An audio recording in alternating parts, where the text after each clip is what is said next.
Hi, my name is Charlie Palmer, and you are listening to Ingredient Insiders. This is Ingredient Insiders. I'm John Magazzino. And I'm Andrea Parkins. On each episode of Ingredient Insiders, we'll be talking with chefs and authors about their favorite ingredients. We then speak to the producers of those ingredients and talk about their history, how they're made, and why chefs love using them in their restaurants. Wah, wah, wah. You know what that Alert. is, Andrea? That's the warning. That's the vegan warning. If you don't eat meats or proteins, animal proteins, you may not want to listen to this episode, right? Go back to your other favorite Ingredient Insiders episode. This is not your episode. This is the beef episode, and we are going to be talking all about steaks and cuts of beef, and I couldn't be more thrilled. And we've got a legend joining us in a couple minutes, Charlie Palmer. Oh, I cannot wait to talk to him. John, tell us a little bit about his accolades. You know, he started really, I think, going to the top, if you will, in the chef world in the 80s. Yeah, well, in New York City. Yeah. Well, right now we're in Healdsburg, California, which is, his, one of his ventures outside of New York. But this is a New York chef. I mean, he's a New Yorker. I think he flies every week to go see like the New York Giants play football. Charlie has restaurants all over the United States, as you mentioned. He really, his claim to fame in the late 1980s, opened a restaurant in New York City called Oriole, and just got huge accolades for that.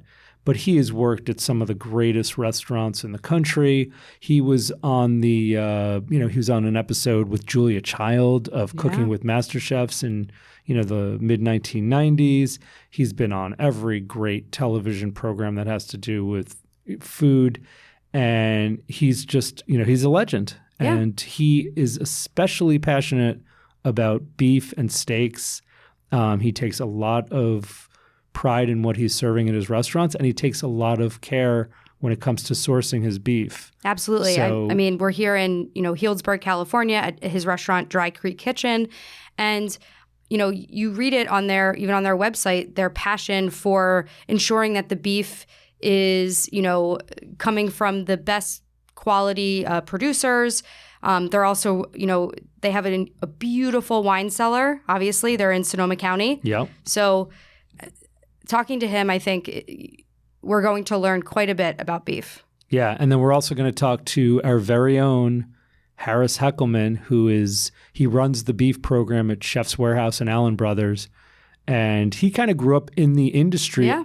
Going back, his grandparents were in the beef industry, and he's just so energetic and he's so much fun. So I can't wait to talk to Harris a little bit about the specifics of Allenbrothers beef. Yeah, Harris sets us up for success at Chef's Warehouse. He's making sure that all of the beef that we are selling to our customers is, properly aged, it's properly tenderized.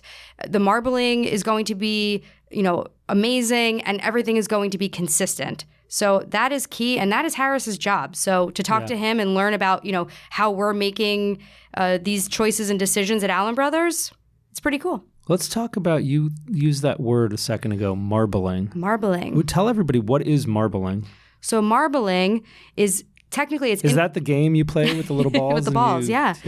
No, so marbling is the intermuscular fat. So when you go to the grocery store and you see a steak, for me, I remember, John, my mom would take me to, food shopping as a kid. Yes. And she doesn't do that anymore? No. Okay. And we would get to the meat counter or section, and she would be like, pick the one that's the brightest red. Uh-huh. Because that to her meant it was the freshest. Right. So she, London broil or, like flank steak. Yes. And then it would be like shoe leather. Right. Because it had no intermuscular fat. It had no marbling. So when you go to the counter and you see a piece of meat that has all those white streaks throughout, yes, that is a sign of a well-marbled steak that is going to give you a really delightful eating experience. Got it. So more flavorful. Yep. More tender.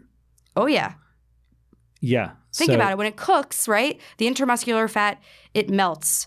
And that's what's going to create a tender steak. Right. So, and now that marbleization or marbleization score is directly related to how the beef is graded in the United States. So, Yeah, right. so when you select. hear, so when you hear USDA Prime beef, what does that mean? It means that it has the highest level of intermuscular fat that is out there at that time. And it's a very small percentage of is. the product that's out in the marketplace. Absolutely. This is done, weekly. So every week we get reports on the percentage of prime beef that's in the market. Some weeks there's only 2% prime beef. Wow, that little. Yeah, some there's 4. But then you'll have a great week where there's 10%. So USDA Prime in the U.S., that's the highest level that Yes. our government, the U.S. Department of Agriculture, will grade beef. What's below that? Choice. Okay.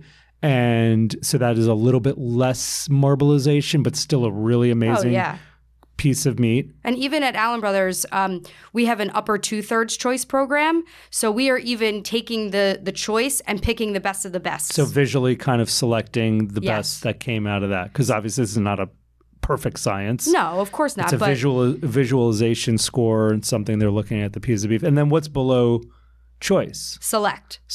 Okay. So that might be for, if you're not looking for the most amazing, most tender steak, there is a place for select in the market. Sometimes, you'll see fillets even because they don't have a lot of fat. You might not need a prime fillet. So a lot of the times, big catering events, we will, we talk about select beef in that world. It's also known as a bronze fillet. Got it. So there's a big price difference, I imagine, between something that's select versus something that's choice versus the creme de la creme, Absolutely. which is the prime. Yeah, and you have to make choices based on what's best for your restaurant. Awesome. Yeah. Can you find prime beef at the regular supermarket, or does that really go to the restaurants and special butcher shops? I think it depends really on your market. 100%. You're going to Whole Foods, you're going to a Wegmans, you will find prime beef. But you got to look for that marking. Yeah. It'll be marked on the package, USDA Prime. Yes, and if you're looking at it and it doesn't have those white streaks and it says prime, I wouldn't buy it. Interesting. Okay. Make sure that you trust your butcher. Look, Andrea's shopping tips. Yeah. Well, this is going to be an the last amazing episode. We've got a living legend, Chef Charlie Palmer, and then Harris Heckelman, a legend in the making. Talking all about beef. Awesome. Can't wait. This episode is in partnership with the Chef's Warehouse and produced by Gotham Production Studios in New York City. The California tour continues. We are in beautiful Healdsburg, California today with Andrea, a Hall of Famer, right? Legend of American cuisine. Founder of the Charlie Palmer Collective, Chef Charlie Palmer. So nice to be here. Welcome. Dry Creek Kitchen. We're in this beautiful space. It's just absolutely stunning. There's hundreds and hundreds of bottles of wine. When you walk through the courtyard, there's grapevines everywhere. It's beautiful. Charlie, check her bag on the way out because Andrea may have a bottle of something. I have sticky fingers. A Screaming Eagle was looking at her. I was going to say, but she wouldn't have any Screaming Eagle because every single bottle of wine on this property is grown in Sonoma. Oh, wow. Some people don't know that, but Dry Creek Kitchen from inception, my dream and my goal was to have the largest, most comprehensive collection of Sonoma bottlings in existence. So I think today we have somewhere in the neighborhood of 690 to 740 selections on the list. We represent every varietal that's grown in Sonoma County. I think, I could be missing one or two, but I think, and really it's our goal to represent, the wines of Sonoma County, even though I love Napa wines, and of course we have lots of things going on in Napa too, and other wine regions in the world. But, being in Healdsburg and being in North Sonoma County, I think is a very special thing. And what we should do here wine-wise should represent that very well. And the winemakers, the vineyards, the wine growers, which is a new term maybe everyone hasn't heard. People don't grow grapes here. They grow wine, so they're wine growers, not grape growers. So, I've been corrected by many a rancher, say I'm a wine grower, not a grape grower. So you're a New Yorker. I am. Yeah. Native New Yorker. From upstate, right? We're going to go into your history. We're going to go deep there. But I'm curious, what brought you to California in 2006? 2004. Okay. Yeah. And really it was a pact that I made with my wife, Lisa, when we got married. We said in 10 years, and we were both from New York City or New York, and in 10 years, we're going to live somewhere else. We'll always have a home in New York City, which we currently do, of course, anyways. But people think we moved here to raise our kids in a rural environment, which sounds like a great story, but it's really not true. It's a selfish thing on my part, I think, more than anything else, that I was at the point where I could live anywhere, because I was flying to Vegas and out here and doing different things business-wise. So it was a question of where do we want to live? And I think, we looked all over. We were in Napa. We're specifically in the wine country because I had so many relationships, really. Mm-hmm. And it's so much about agriculture. There's very few places, I think, in the world mm-hmm. that have as much bounty of not just grapes, not just produce, but Sonoma County, for instance, is producing incredible artisanal cheeses. Petaluma used to be the poultry capital of California, and still has a lot of artisanal producers of every type of poultry, lamb, you name it. We have. Now, we're going to talk about beef today too. So yes, exactly. There's beef production here as well. Yeah. So I grew up in upstate New York, which obviously it was a dairy farming community at that point. Some of that's changed to beef cattle, but from agricultural standpoint, there was the growing season is very short in upstate New York, right, or New Jersey or that kind of thing. Where out here, it's so much different. Yeah. Do you feel like as a chef making the decision to come to California, like how did you change the way you cooked? Did you change the way that you approached ingredients or approached a menu? Oh, absolutely. And I think if anything, if one term describes it, it broadens your horizons, because everything truly is at your back door. I mean, everybody talks about like farm to table and everything, and it's become like, whatever. The end thing, right? Yeah. But it really is true here. I mean, on any given day, you have somebody bringing tomatoes to the back door or mushrooms from Occidental or whatever, literally. Yeah. We were walking through an apple farm this morning, and they had all these herbs surrounding it. And John said to me, if you live in California, you never need to buy herbs because you just everybody grows herbs. Yeah. You just go pick them. And it's so different. I mean, we live on the East Coast, and, everything is like a purchase. You have to, call, and then they have to get it. So it's such a different, mentality. Do you find that when you're back in New York now and you see produce and you're like, oh gosh, if I was back in California, I could have these perfect tomatoes. Yeah, in some ways, but then you have the Jersey tomatoes as right. we just are great. that season just is kind of, going away, but there's some great things. Yeah, Jersey corn. Yeah. There's a lot of bounty there, but again, the growing season is so much different. And that kind of thing. East Coast fish is different. That's a big thing here that I think, took me a little while to really think about it, but our goal at Dry Creek Kitchen is really to kind of source from within 30-mile radius. So you have the Pacific coastline, So, but yeah, that means king salmon, lingcod, some pretty great crab usually, things like that. But different oysters, for instance. Was this a very different place in 2004? I mean, was this incredibly? Yeah, incredibly different. I mean, this is a small town.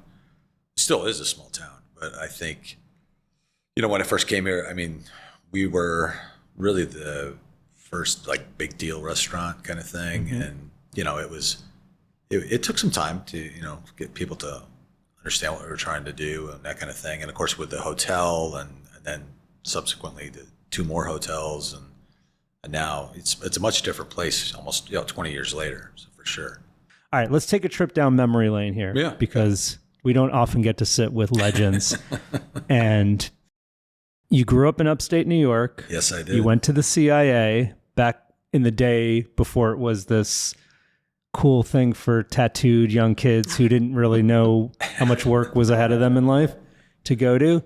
And then, from my understanding, you met Jean-Jacques Rochaud at Le Lavandou before he'd even opened Le Côte Basque. Yes, yeah. I was introduced to Jacques at La Lavandou. Yeah.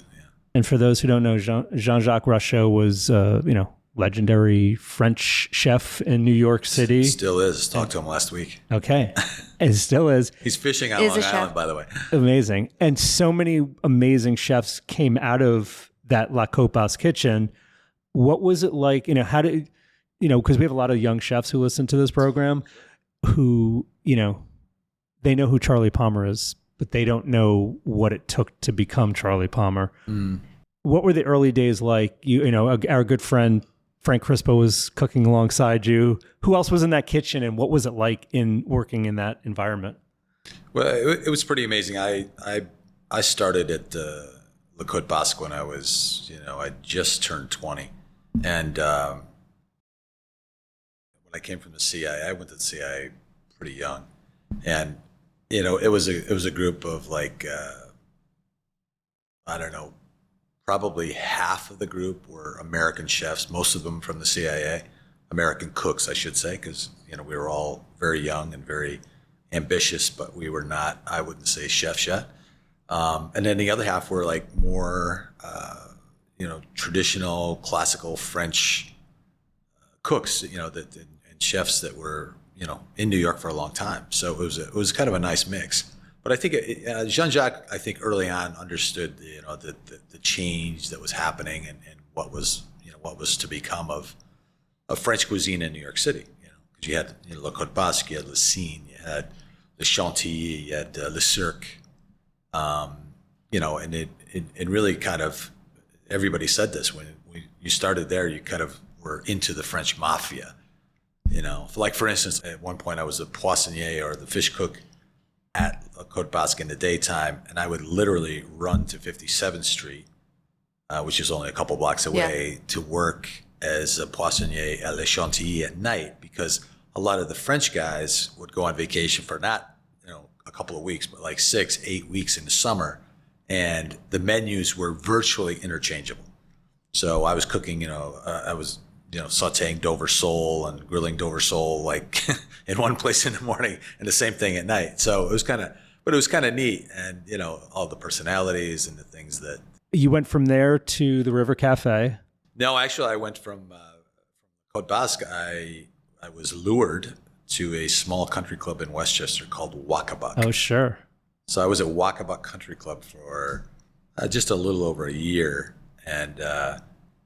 Which was fun because it was a bunch of executives from Union Carbide at the time, and they said, "Look, if you come and cook at our country club, it was a small country club, a very top elite kind of thing.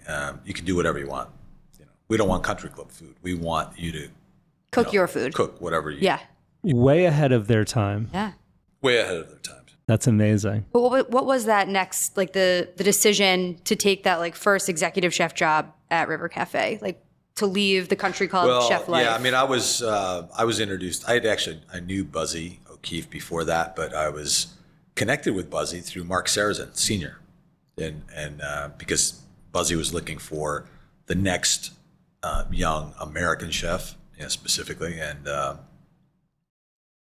guess my name came up in conversation a few times, and Buzzy O'Keefe, the legendary Buzzy, owner, founder of River Cafe, and Mark Sarazin, who DeBraga Meats in New York City. Yeah, DeBraga great purveyor. Yeah. So River Cafe, then 1988, East 61st Street, Oriole. I was the chef at the River Cafe for 3.5, all going on 4 years, and quite successful. And I said to Buzzy at the time, I said, "Look, Buzzy, I'm either you have to make me a partner, or I have to go do my own thing and whatever." Because I love the River Cafe, I still do. I mean, I still tell Buzzy every time I see him, which is quite often, that I am the heir apparent. That one day when you decide, River Cafe should be in someone else's hands, I should be the guy. Of course, he laughs and says no, but whatever.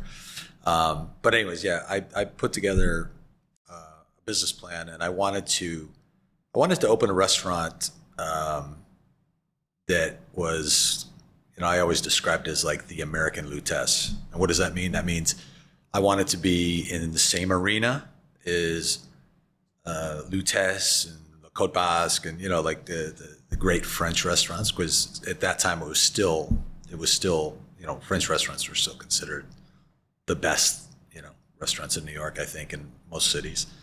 I wanted to be in a certain area. I said, the location has to be between 59th and 72nd. It has to be between 5th Avenue and Park Avenue, and it has to be in a townhouse. So that was the criteria. So I went out and I had a couple of different business partners, that I talked to, and then Steve Zolas and Nicola, probably more than Steve, but Nicola Cazzoni, that they owned Il Cantonori. Il Cantonori. So they owned Il Cantonori, and they had a couple of things. But anyways, so Steve came to me and said, I have 4 townhouses that we can choose from. So the idea was we're going to buy this building, turn it into a restaurant, and do whatever, with the upper floors, and that would be it. So we chose the one on 61st Street. We bought the building. I was the general contractor. It's the dumbest thing I ever did, but I was convinced that I needed to build my own restaurant. But when you're 27 and that's the dream. Yeah, there's nothing to lose, kind of thing. Every single dime I had went into that restaurant. But it was great, and we were, knock on wood, very, very lucky. We got it built. It was, incredibly successful from day one, and that doesn't happen anymore. But yeah, it was good. And then we're talking about beef today. You opened Charlie Palmer Steak. Yeah, I opened the first Charlie Palmer Steak in Vegas. Yeah, just because of a coincidence. I had opened Oriole Las Vegas, and the GM at that time that was at the Four Seasons, which is part of Mandalay Bay, which is, it's a hotel within a hotel kind of thing, for those that don't know, but came to me and said, look, we have this first floor restaurant. Like every Four Seasons property at that point, they had a higher end restaurant, then they had the 3 meal a day restaurant, kind of that formula. So he came to me and said, like, I forget what it was called, this restaurant. They'd been open for a year, and it was just, it had lost $1 million in the first year in operations. So I said, like, would you take this space or take this and do something there? And I said, this is where we need to do a steakhouse. Because I'd always wanted to. I'd wanted to do what I call a modern American steakhouse. Because everybody's like, well, what does that mean? Well, that means it's not a classical or traditional steakhouse. It's very forward, let's say, especially from a menu and a cuisine standpoint. Is this where you had that wall of wine? Was that with the wine angels on wires? Well, Oriole, Las that was Vegas. Oriole. Okay. Yeah, it still does. I mean, Andrew, you had to see this, or you have to see it. Yeah. They have the sommeliers or the wine folks.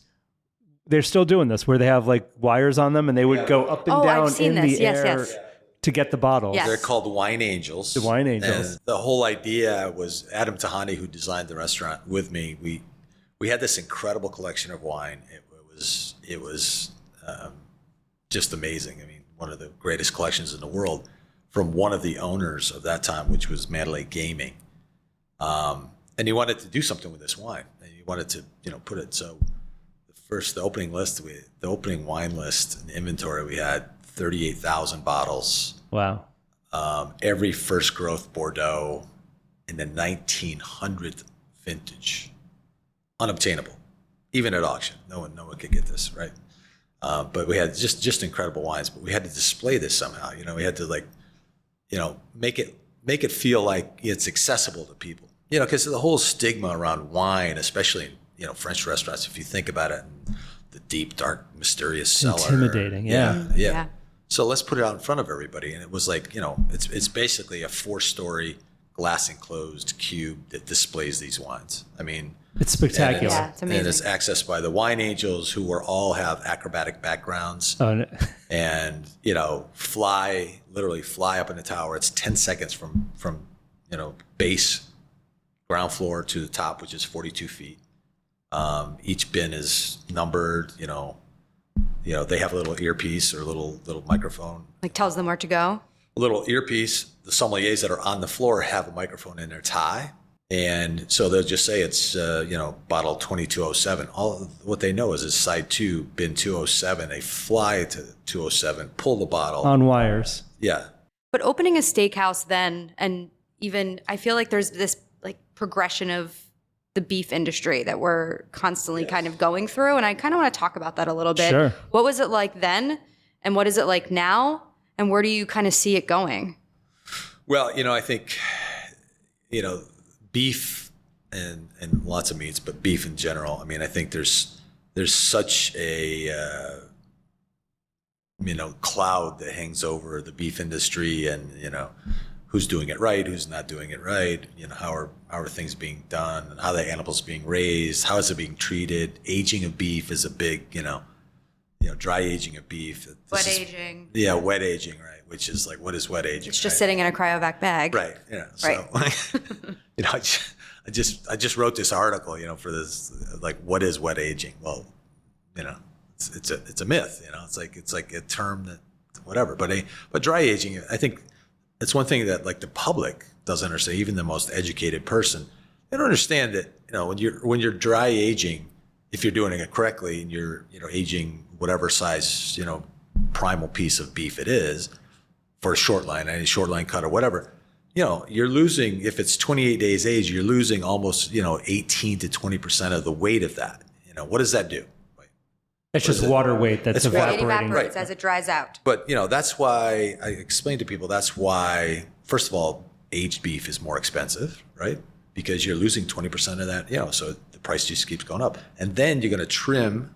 There's a lot of trim to be taken off of it because, it's rising, creating that cap, that there. So there's, let's say it's another 4 or 5 or 6%, but the big thing is like people won't really think, do I love dry aged beef, and that nuttiness or that, that intense umami that comes from really taking water weight out, right? So take out water weight, you concentrate flavor.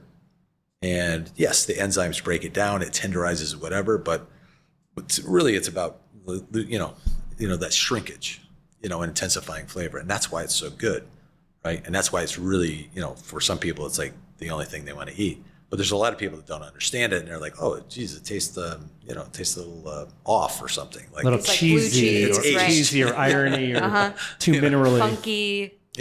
Is there a specific type of beef? I mean, we talk about specifically at Chef's Warehouse. I think we have everything under the sun at this point. We've got, of course, the USDA Prime, and from America, we have Japanese beef now. We've got snow-aged Wagyu. We've got that. We've got dry age. We've got wet age. We've got Brant beef from California. We're in California, which is a Holstein cattle, which is a dairy cattle, very different than a lot of other beef.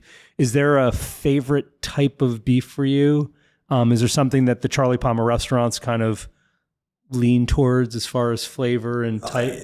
I think it's, for us, I want to offer different options, and I think I want to offer people the ability to not only eat what they want and what they like, but also to maybe discover something new, different, and I think that's, and it, at this point it's so complex, and it's so like explaining to someone this is 100% grass-fed beef, grass-fed, corn finish. There's right. so many ways that I think they're marketing almost it to everybody. Yeah.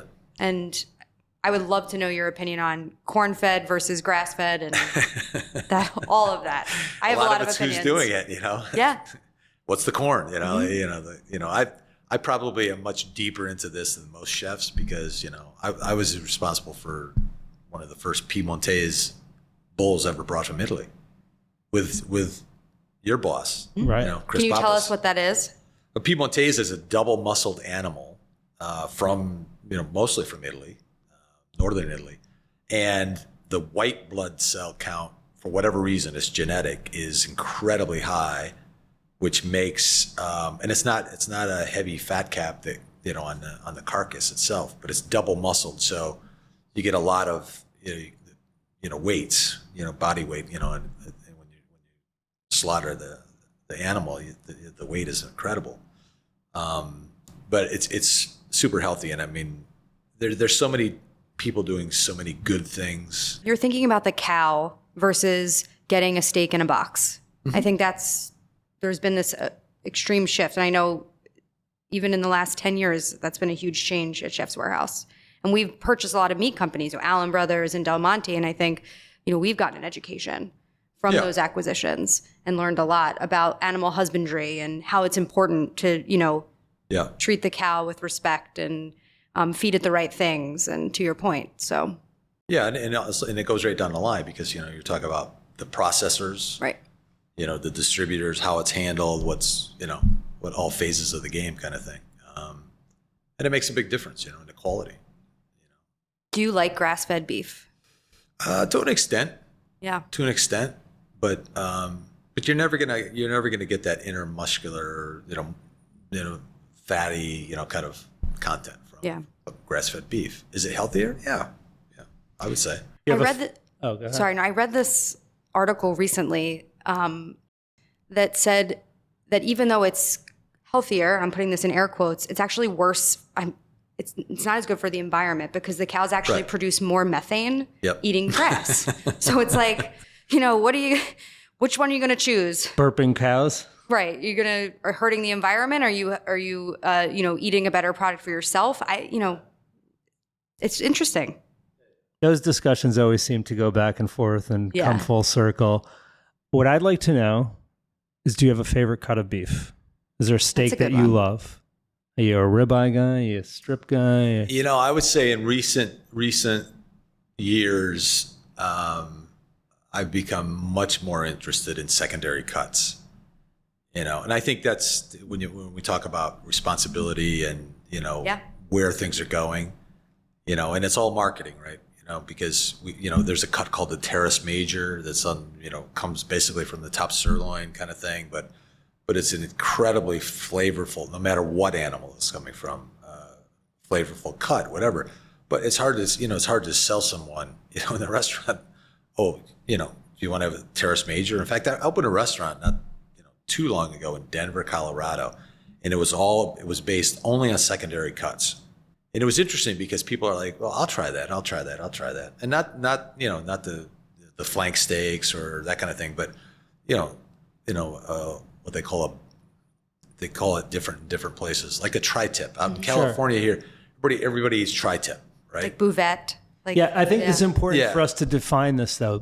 So there's primals, which everybody knows. Filet Yes. mignon, ribeyes, New York strips, right? And as our, meat gurus at Chef's Warehouse will always tell us, it's very easy to sell those three cuts of beef because they're the creme de la creme.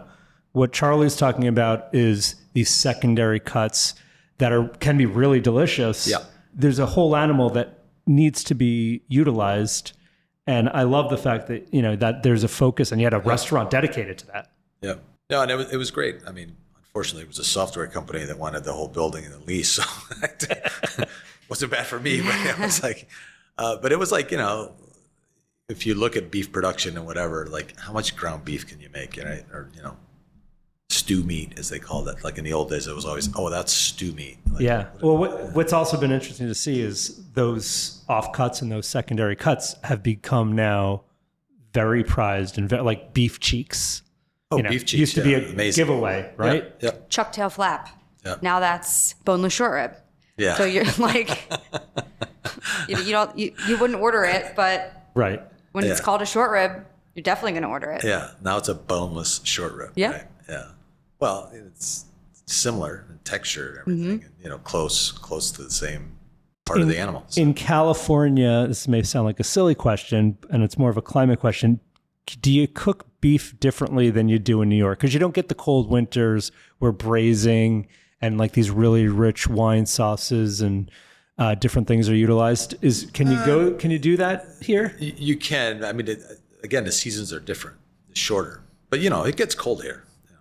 Seasonal cooking is a big part of what I think is California cooking. That root vegetables and all the things you're just talking about, like braises and kind of that nourishing. Whether it's polentas or risottos or things like that you think about in the winter. Stick to your ribs. And Hearty. Yeah, that's a good one. Stews done in a more modern way. Like we do this really cool blanc de veau, but it's not recognizable. Like Jean-Jacques would kill me if he saw this, but he'd love it. He'd taste it and love it, but he'd be like, "That's not a blanquette," But it's just a different way of approaching it and stuff. That's what food should be, right? It should Yeah. be very subjective. But there's a lot of things have benefited from the marketing behind it, but are they really delivering something great? I don't think so. How do you feel about Japanese Wagyu beef? Fantastic. I mean, I think it's super interesting. You know, I'm involved in a project right now that I think if I had my choice, I would probably choose some of the American Wagyu crossbreed, you know, because that's what it all is, right, at this point. You know, so I have a very good friend. We have 500 head of red Angus that's going to be crossbred with Wagyu. And I think if you're seeing what's happening in that world, you know, because of more and more and more, and, you know, what you're doing is producing an animal where all these secondary cuts, for instance, are as tender and usable as the primals. And that's the big difference, you know, for everybody, including the rancher. Because that's fantastic. My big concern is always that, and I know this from my farming days, you know, the farmer, the rancher, they're the last one. They don't get any. I mean, the price per 100 pound of milk in this country is probably the same as it was in 1980. Seriously. I mean, it's crazy, right? So, you know, the prices, the raise in prices and stuff, you know, maybe after pandemic, there's a little bit more of that because feed's more expensive and whatever. But it's you know, that farmer, that rancher is not, you know, it's not a windfall for them. That's for sure. It's even like when we were talking a little bit before about supply chain, and, you know, it's like the trucking, it's getting the cattle. It's and that's through the roof, and that has to be passed on to feed, right? Yeah. Fuel, processing. Yeah. all of it. Do you do a lot of cooking at home? I do. So what are the 5? It's sporadic though. Okay. But I feel like there's probably like 5 to, you know, 8 ingredients that you have to have in your pantry, or kind of like your favorite pantry staples. What would they be? Must-haves. Yes. Caviar, because I eat a lot. Oh, nice. Wow. I eat a lot of caviar, more than my fair share. John and I are always available to come over for a meal. What else? White truffles? No. Truffles in season, but caviar, I don't know. I'm just into, you know, snacking on caviar. Okay, that's one good That's one. amazing. Yes. Yeah. My wife and I, we bake all the time. We have like a sourdough. We do it at pain de levain. It's supposedly, I don't know if it's really true, that the mother, or the levain, the actual, you know, sponge, came from Poilin in Paris. Nice. It was smuggled out by a friend of a friend. All right, so sourdough starter is going to be in your pantry or fridge? It's always in there. Wow. Okay. This is a unique one. And in fact, it's, you know, when I'm traveling, which is a lot of the time, our housekeeper Sonia, she feeds just to feed it. It's like That's number amazing. one.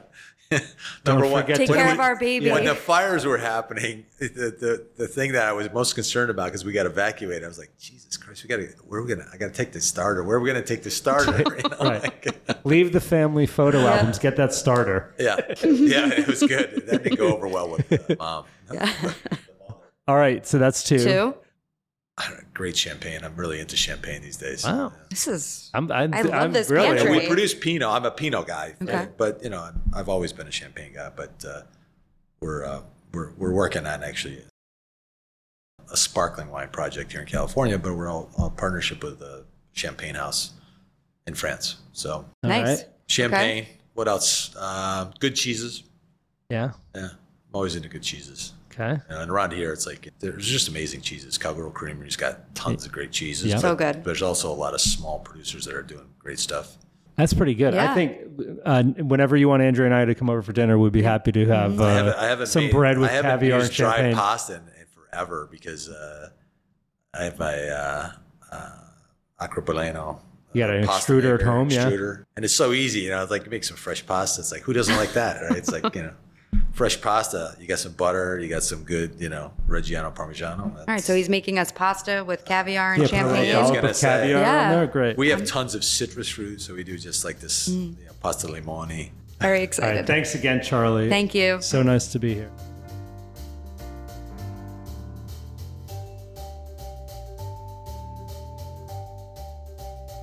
Another wonderful day here. We're in Las Vegas, Woo! and the sun is shining. Beautiful here. We're here for the Chef's Warehouse Las Vegas Expo, and we have a very special guest today. He's usually very like hard to tap down. He's traveling around the world. He could be at a Wagyu beef ranch in Australia, or he could be somewhere in the Dakotas looking at Angus cattle. And the next day he's in New York City meeting with all of our customers. Yeah, like super Michelin starred chefs. So the man of the hour, the person we're here talking to, is the executive vice president of the Chef's Warehouse protein division, which basically means anything that has to do with beef, lamb, veal, any of the proteins. Harris. This is the guy, Harris Heckelman. Thanks for having me. Yeah, it's so Thanks good for to be being here. here. I'm so glad I can't believe we were able to get him I know. in one place at the same time. So Harris, talk to us about Allenbrothers, because this is a company that the Chef's Warehouse acquired almost 10 years ago. Yeah, 10 years ago, 2012. And it's got a long storied history. It's known for this amazing beef. Tell us about it. Like, what is Allenbrothers? Yeah, so Allen Brothers has been around since 1893. It is the oldest meat company still in business, and the foundation was in the old stockyards of Chicago. And the founder was all about the best meat from the best plants, cutting beautiful steaks that we trimmed to extreme levels, just to really pull it out of a package and put it on the grill. And Allen Brothers, what we're unique for is we wet age our beef and we dry age our beef. So for those that don't know the difference, so wet aging is meat gets to our building in a cryovac bag, and it's going to sit in a refrigerator. So just think I give you a piece of meat, you put it in your cooler, and you put it in your refrigerator at home, and it sits for 5 weeks. What is unique about what we do is a lot of people don't age their meat because about cash flow, right? At the end of the day, product has to sit 5 weeks to really perform minimum.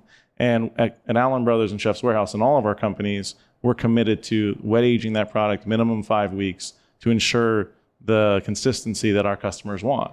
And so that's the wet age. So that's important. So instead of sitting on inventory in your restaurant, letting the beef become more flavorful, what happens during wet aging? I was going to say, when you say consistency, Yeah. what happens in those 5 weeks to the beef that is the reason why we do that? Yeah. So marbling, right, doesn't change from day 1 to day 35 to day 50, right? When it leaves the packing facility, that beautiful white that you see isn't going to change in those days. The marbling is the intermuscular fat. Yep, the intermuscular fat. But what will happen over the next 5 weeks is that fat inside starts to break down to become a more tender steak. So most places, like if you go to a grocery store or a butcher shop, you're going to see that bright red color. That's not what we want, right? Because that bright red means it's maybe 10 to 21 days. And you go to a grocery store, most of the time it's a little tough. Yes, a Whole Foods or a Italy or those other, they do what we do, and that's why they're unique.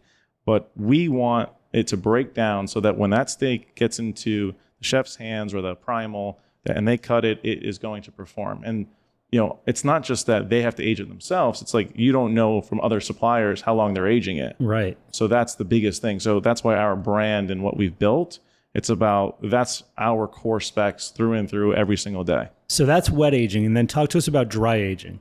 So dry aging is a whole different flavor profile. So we wet age the meat for 21 days first, which is super important because you want to give it at least 3 weeks to start to break down some of that intermuscular fat. And then you will then take it out of a cryovac. It will then go into a dry aging room. And a dry aging room, there's probably 65 in the country. There's not that many. I mean, it's very unique. And it could be as big as the room we're in today. It could be, in Allen Brothers, we have 5 of them. So we have a room that is 33 years old. It has been there for a long, long time. And the flavor coming out of there. So what will happen is when you put the meat in the dry age room, it will then start to grow. I don't want to word this the best way. It's almost like a wine cellar that has kind of certain, I don't want to say bacteria, but it's got things in the air that flavor the meat. You've got humidity. You've got We temperature. control all the temperature and the humidity to make sure that it's safe. 100% safe. Yep. But we're basically growing molds onto, right? Mm-hmm. That's really what you do when you dry age.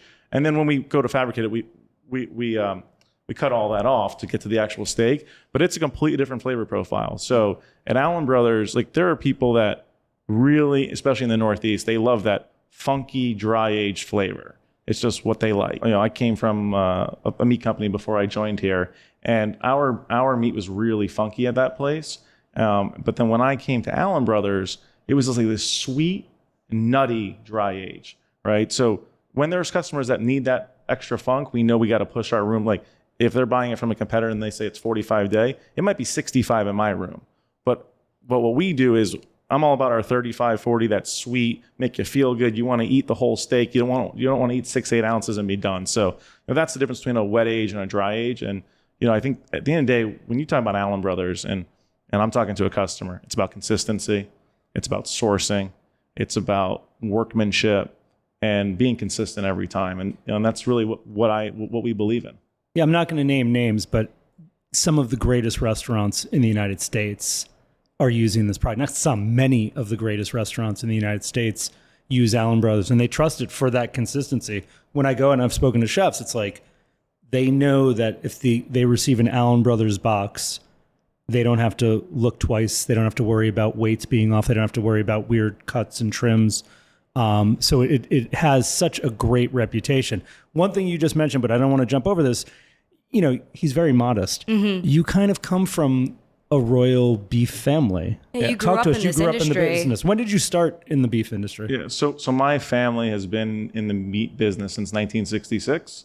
So my grandfather founded a business called Buckhead Beef, and then sold to Cisco, and then him and my uncle founded Halperns, and then was sold to Gordon Food Service.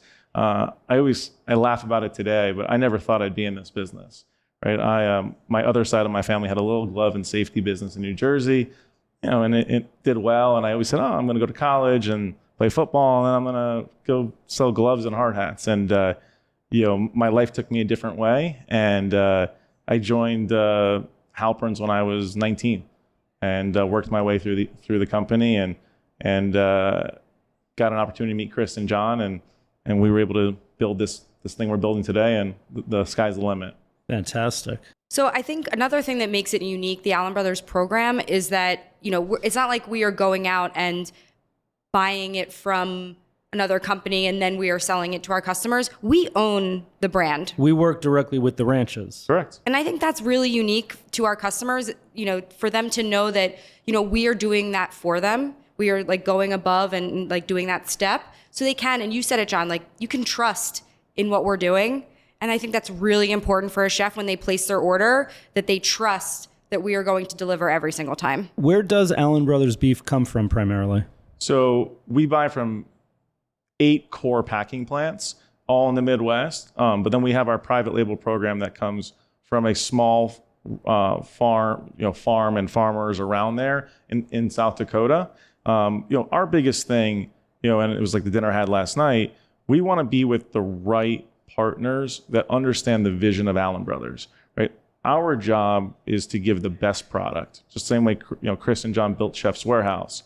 But that means we're going to be more expensive, right? But that still means we're going to be the best. So the dinner last night was finding the next little guy that he might be selling Cisco today and getting beat up on price tomorrow, but we'll pay you more for the premium because we value that cattle. We understand that our clientele of customers want the best because they're going to charge a lot of money for that steak. So that's what we have to continue to get better as an organization. And the best thing about Chef's Warehouse Protein Division is that we've got all these meat and seafood companies that we know how to leverage, and it's a lot of fun. Let's talk for a sec about grading. The USDA has a grading system where I'm sure everybody who's listening to this knows about Prime and Choice and Select. Talk to us a little bit about that and what's going on in that, because I know there's been, availability for Prime product is not easy to get these days. Yeah, it's so for those of you who don't know the grading system, so there's USDA Prime beef, there is Upper Choice beef, there's USDA Choice, there's USDA Select, and then there's no roll ungraded. The USDA Prime grade last week was 9%. So that's pretty high. So of all the cattle that are processed in America, only 9% meet that Prime grade. Correct. Wow. And 60 days ago, we were less than 7%. And 60 days before that, we were like in the below 5%. What's the reasoning for that? So, people would that been in the business a long time said it was like 3 to 5%. It was always much higher, as in that 7 to 10. And, depending what plant you go to, it could be even higher. Like the core plants we buy from, even though the industry's 9, they graded 23% last week. Wow. So that's why we really try to be with those niche people that raise them the right way. That's what they're committed to. But the biggest thing that's changed over the last 8 months has been that with the cost of gas and the cost of corn, they've changed the feed ration. So as an industry, farmers don't go raise their beef to say, I want to get a USDA Prime beef, right? They get paid on, it's called a yield system, Y1 to Y5. So a yield grade and then the marbling grade. So they want to get the biggest animal that's going to yield the best, and that's how they're going to get the most amount of money for that cattle. So the industry is not to try to get prime, it's to get that choice area, which is, that. So that's why prime is so unique. So by them treat, the cattle right now is super heavy. And you would say, oh, they're so heavy. It's that time of year. The grade should be 15% on prime. But because they've changed the feed ration, they're just not grading out. Wow. Over the last, I would say, decade, grass-fed beef has really, kind of been at the forefront of conversation. And I think there are some things that are right about what people are saying about it. And I think there's other things about it that are incorrect. And I'd love for you to kind of like debunk and teach us a little bit about grass-fed versus corn-fed or corn-finished. Yep. So I think that, 5 years ago, it was all about like farm to table, right? And in everything. It wasn't just beef, right? It was farm to table across the board. And, I think it had its run and it's still there. But I think that the marketplace has shown that people want the best tasting product. So grass-fed beef means that product, an animal has never eat anything. It just eats grass. It eats no corn. It has no feed ration. And over my 15-year career, I found okay products. There's some better ones than others, and we have it. We sell grass-fed beef for those customers that want to have it. But it's a couple percent of all what we sell. Corn-fed beef just means that the animal is born. They don't just start eating corn day one. Right? I think it's super important. This is not what their bodies can't do that. Yeah. So they get raised to about 700-800 pounds on grass, with their mom, and that's what they're living. And then they start to get into a corn ration, and that's when they go to the feedlot and spend their 120 days eating it, and then they double their size. But that's corn-fed beef compared to a grass-fed beef. So corn gives it the richness, the fattiness. Correct. Versus, if you don't introduce any corn, it's going to be much more lean, Yep. I would say. Very lean.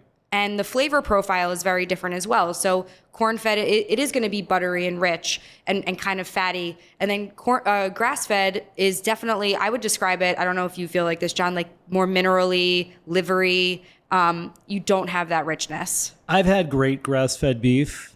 I certainly have a preference for the corn-fed American beef. Yeah. I think it's the best in the world.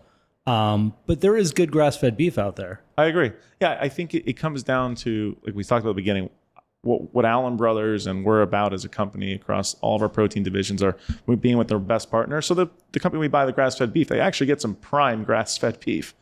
It's X amount. It's not a crazy amount. And I think it eats pretty well. I do think there is a lot of grass-fed beef that eats very minerally as well. So it's just, it's ultimately what it comes down to. Is it graded the same way? Yep. I'm curious as to what everybody's favorite cut of steak is while we're sitting here with the maestro of beef. Andrew, what's your favorite cut? I like a Kansas City strip, bone-in strip. So a New York strip? Yep, with the bone. Got it. I'm the same. Oh, really? Okay. Yeah. I mean, I the best thing to me, I want that buttery, I want that richness. And I was always a New York strip guy. And then eventually I had a Kansas City strip, and it's just such a better, because you get the flavor from the bone. So that extra flavor just makes it the best tasting steak. So I'm a bone-in strip guy. Casey as well. I'm a ribeye guy. But I had I'm a also feeling you would be, put John. an asterisk next to this because of Allenbrothers. I am a tried and true. I love the fattiness. I love everything about the ribeye. However, when I first tasted an Allenbrothers filet, my mind was completely changed. For whatever reason, the Allenbrother fillets have such a great flavor, because to Harris's point a second ago, like filet, it's very light, very delicate, simple. Why is Allen Brothers filet so much better than any other filet out there? So CP and I were talking about this last night. So we're coming back into town last night, and he goes, I had a great filet last week when I was in Florida at one of our customers, and he goes, CP is Chris Pappas. He's our CEO for our listeners. And that's There you go. inside. That's inside talk. Yeah, we call him CP. sorry, That's okay. There's JP and CP, there you go. Who's John Pappas as well? and there's HH now too. Harris Heckelman. I'm a little guy. But I said, he goes, it was an AB Angus filet. And I said, yeah, that is just because it's coming from that best plant in the best area and it's upper choice. It just has that beefy, it is great. Like, I'm not a filet eater, but neither is Chris. But when you have a great piece of meat, it's a great piece of meat. So yeah, the Allen Brothers Angus filet, every time we get a customer on it, they'll pay the price because it is just so much better. One of the nice things about Allen Brothers, and one of the amazing things for those of you listening that are home consumers, this is a product that anybody in the United States can purchase. Yeah. Absolutely. You can go on to allenbrothers.com Yeah. and you can get these restaurant quality steaks at your home. Talk to us about that. It's a huge business. Yeah, so Allen Brothers has been in the B2C space, I'm going to call it 20-something years. Those same steaks that are in the best steakhouses, we cut for our retail business, and it's a huge part of our business. So, a lot of people that will go to some of the best steakhouses and see Allen Brothers on the menu and they want to eat that same steak and cook it themselves. They will go on the website, you place the order. There's either next day, 2-day, or 3-day ground. There's other all shipping options, and you can get the whole gamut, of the Allen Brothers steaks, of our Wagyu section, of our seafood, chicken. It's all there for every consumer, home consumer to shop. Yeah, there's a lot of websites out there now that are selling beef. Few, if any, actually sell to the restaurants. And I'm talking to the good restaurants, the Michelin-starred restaurants. So this is an opportunity for people who are at home, or if you're a professional chef and you want to send your aunt or your uncle a beautiful piece of beef, you can do that. Yeah, it makes a wonderful gift. Just by going on the website. Harris, this has been amazing. I've learned quite a bit just in the last few minutes. Thank you for joining us. Thank I'm you. so glad we were able to pin Yeah. him down for a few minutes. I'll come back. It was Thank great. you. Thank you for having Thanks me. again. Thank you for listening to this episode of Ingredient Insiders. Subscribe and follow us on Instagram at Ingredient Insiders. You can find the products we discussed in today's episode and more at chefswarehouse.com or your favorite specialty retailer.